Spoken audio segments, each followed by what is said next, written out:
आजकल 2 रुपए से या 1 रुपए से किसी की छवि बनाई जाती है और किसी की छवि बिगाड़ी जाती है।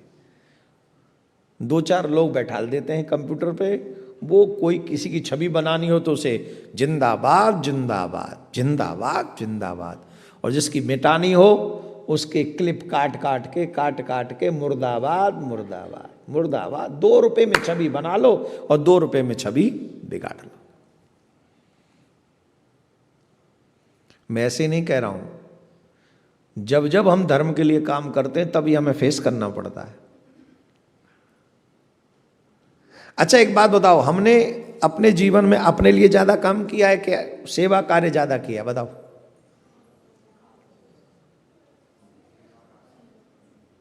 मैं आपकी नहीं कह रहा हूं, मैं अपनी पूछ रहा हूं आपसे।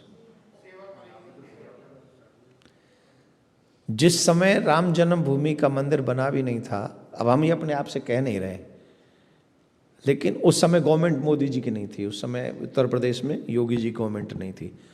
जब 12-13 में कुंभ हुआ था, 1 लाख लोगों को लेके पैदल मार्च किया था हमने कुंभ में।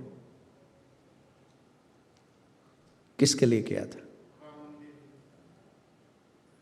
राम जी मेरे हैं अकेले? जवाब दीजिए। कृष्ण भूमि के लिए अभी भी सनातन यात्रा जगह जगह शहर शहर में कर रहा है। जहां कथा होती है भारत में, हर शहर में सनातन यात्रा हम लोग करते हैं। आप लोग जाके गूगल पे सर्च करो किसके लिए करते हैं।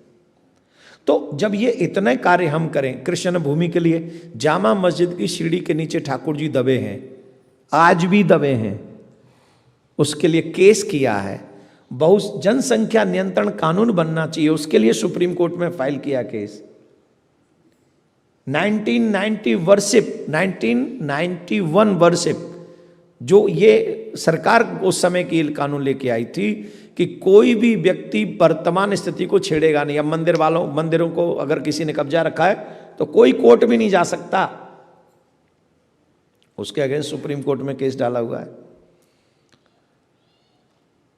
किस लिए कर रहे हैं ये सब? आपकी तरह 2 बच्चे मेरे, मैं भी उनको पाल लूं।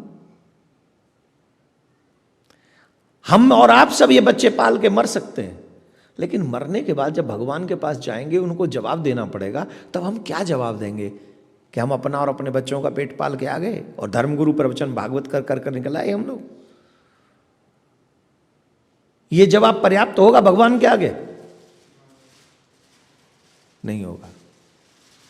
इसीलिए यहां जो लिखा है ना, धर्मो रक्षति रक्षिता, चाहे राम आए, चाहे कृष्ण आए, चाहे नरसिंह आए, चाहे बारह आए, चाहे वामन आए, चाहे परशुराम आए, चाहे कितने भी अवतार हुए, वो धर्म की रक्षा के लिए हुए, पेट भरने के लिए नहीं हुए। भगवान अपना पेट भरने नहीं आए थे, बच्चे पैदा करने नहीं आए थे भगवान यहां। अगर हम भगवान के फॉलोअर्स हैं तो हमें ये बात समझनी होगी कि हमें भी धर्म की रक्षा करनी है। आपसे मैं नहीं कह रहा हूं कि सड़क पर मेरे साथ चलो, ये इतना तो कर सकते हो, अपने बच्चों को तो सनातनी बना सकते हो तुम लोग। अगर हम कथाओं में पहुंच के बड़ी बड़ी ये कार्य कर करके ये हम पूरे सनातन में प्रचार कर रहे हैं, तो आप अपना घर सनातनी नहीं बना सकते। किसने रोका है आपको शिखा रखने से? किसने रोका है आपको तिलक लगाने से? किसने रोका है आपके घर में हनुमान जी की, भगवान की, किसी की भी आरती होती रहे, शंख बजे, घंटा घड़ियाल बजे? किसने रोका है आपको? कौन रोक रहा है आपको? भारत में भी कोई नहीं रोक रहा है, यहां भी कोई नहीं रोक रहा है, तो क्यों नहीं कर सकते हम? हालांकि करते हैं आप लोग, ऐसा नहीं है। मैं कई घरों में गया हूं, बड़े सुंदर सुंदर मंदिर बना रखे हैं आपने, ठाकुर जी विराजमान है, दैट्स ग्रेट। ये कोई एहसान नहीं कर रहे मंदिर बना के आप मेरे ऊपर, ये आप अपना धर्म निभा रहे हैं जो हम सबको निभाना। उनकी तरह नहीं, राजा करे पकड़ लो इनको, पकड़ लो बांध लो पकड़ो, ये ठीक नहीं है। ये जो ईर्ष्या है, ये जो द्वेष है, ये जो जलन है एक दूसरे के प्रति, हमारे यहाँ एक और प्रॉब्लम है, जो कुछ अच्छा करूं वो मेरे ही थ्रू होनी चाहिए, बाकी के किसी के थ्रू अच्छा नहीं होना चाहिए, सब मर जाएं। अब हम तो बोलते हैं, सुनने को तो मिलता है, अब इतनी दूर रह रहे हैं, अब हमने आज तक नहीं देखा धर्माचार्य एक दूसरे पे टिप्पणी कर रहे हैं। अब इस विषय में हम जाना नहीं चाहते, आई एम सॉरी, हम जाएंगे भी नहीं। पर इतना जरूर कहेंगे कि सनातन बोर्ड जरूरी है, नाम बदल के कोई बोर्ड बना दो, कोई फर्क नहीं पड़ता। अगर मस्जिदों से आप पैसा नहीं लोगे, अगर आप चर्चों से पैसा नहीं लोगे, तो संविधान हमें बराबर का अधिकार देता है, और बराबर का अधिकार यह है कि किसी भी सरकार को मंदिर से भी पैसा लेने का कोई अधिकार नहीं है। यही बराबर का अधिकार है। आजादी के बाद से हम सनातनियों का शोषण हो रहा है, उस शोषण को रोकना चाहिए। हमारे यहाँ एक और प्रॉब्लम है, जब तक हम लोग हिंदू तभी तक हैं जब तक हमें कोई पद न मिल जाए, प्रतिष्ठा न मिल जाए, बड़ी बड़ी पोजीशन न मिल जाए। बड़ी पोजीशन मिलने के बाद में सेम वही सेकुलरता का गीत गाने लग जाते हैं हम लोग।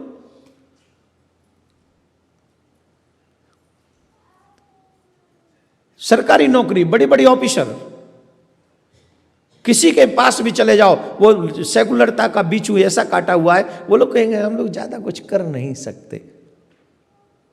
और वहीं उनके दूसरे लोग आ जाएं, फिर देखो खींच खींच के बदला लेते हैं वो लोग। धर्मो रक्षिति रक्षिता, कम से कम अपनी धर्म की रक्षा तो करो। मैं तो कहूंगा सनातनी होने के नाते, भगवान करे इस ब्रह्मांड के सबसे बड़े पद पे आप बैठे हों, और जब बड़े पद पे बैठे हों तो माथे पे तिलक, सर पे शिखा, हाथ में कलावा, गले में कंठी, मुख से सत्य और धर्म की रक्षा के लिए आप स्टैंड खड़े रहें। ये सा सनातनी भगवान आप सबको बनाए, ऐसी प्रार्थना हम भगवान से करते हैं। अगर राम जी को मानते हो तो राम जी के बताए हुए मार्ग पे चलना पड़ेगा। कृष्ण जी को मानते हो तो कृष्ण जी के बताए हुए मार्ग पे चलना पड़ेगा। रामायण भी इसी बात को कहती है, जब जब होए धर्म के हानि, बाढ़ई असुर अधप अभिमानी, तब तब धरि प्रभु विविध शरीरा, हरि कृपा निध सज्जन पीरा। गीता में भगवान श्री कृष्ण भी, गीता भी यही कहती है, यदा यदा हि धर्मस्य ग्लानिर्भवति भारत अभ्युत्थानम् अधर्मस्य तदात्मानं सृजाम्यहं परित्राणाय साधूनां विनाशाय च दुष्कृताम्। धर्म संस्था, बोलो आगे क्या सिखाओगे बच्चों को, बताओ। कितना सबको याद है ये श्लोक, तुम लोग बोलो, चलो अब ये दोनों श्लोक बोलो। यदा यदा ग्लानिर अभ्युत्थानम्, जी मत लाओ, पूरा बोलो। तदात्मानं परित्राणाय, याद कर लो, इसे याद करो और अपने बच्चों को भी सिखाओ।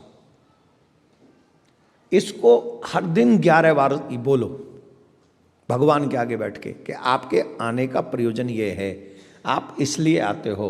अगर आप इसलिए आते हो तो हमें भी आपके इस कार्य में सहयोगी बनना है। अगर आप वाकई भगवान को प्यार करते हो तो भगवान के सहयोगी बनो। बोलो राधे राधे। हर घर में गूंजे सनातन की आवाज। वीडियो को लाइक करें, शेयर करें और चैनल को सब्सक्राइब करना ना भूलें।